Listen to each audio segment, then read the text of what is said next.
ষষ্ঠ বিমস্টেক শীর্ষ সম্মেলনে যোগ দিতে থাইল্যান্ডের রাজধানী ব্যাংককে পৌঁছেছেন প্রধান উপদেষ্টা ডক্টর মোহাম্মদ ইউনূস এবং ভারতের প্রধানমন্ত্রী নরেন্দ্র মোদি।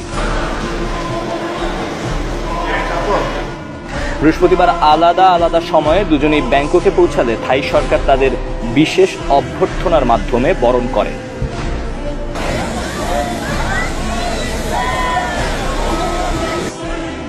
সবকিছু ঠিক থাকলে সম্মেলনের ফাঁকে আগামীকাল শুক্রবার মোদি ইউনূস দ্বিপাক্ষিক বৈঠক হতে পারে। হাসিনা সরকার পতনের পর মোদির সঙ্গে ইউনূসের প্রথমবারের মতো এই বৈঠক নিয়ে অনেকের মধ্যেই বিরাজ করছে উত্তেজনা।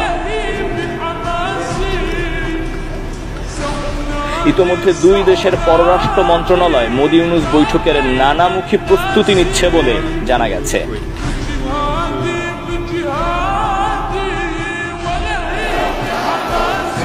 2024 সালের 5 আগস্ট ছাত্র জনতার অভ্যুত্থানে রাজনৈতিক পট পরিবর্তনের পর এই প্রথম দুই দেশের নেতা বসছেন দ্বিপাক্ষিক আলাপে, যেখানে ভারত বাংলাদেশের গুরুত্বপূর্ণ বিষয়গুলো উঠে আসবে বলে ধারণা করছেন কূটনীতিকরা।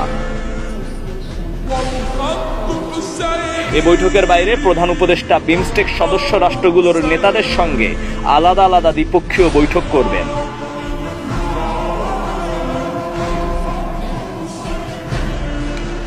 অধ্যাপক ইউনূস সম্মেলনের সময় দুটি সমঝোতা স্মারক স্বাক্ষর অনুষ্ঠানে উপস্থিত থাকবেন। এছাড়া এই বৈঠকেই বিমস্টেকের পরবর্তী চেয়ারম্যান হিসেবে ডক্টর ইউনূসের নাম ঘোষণা করা হবে।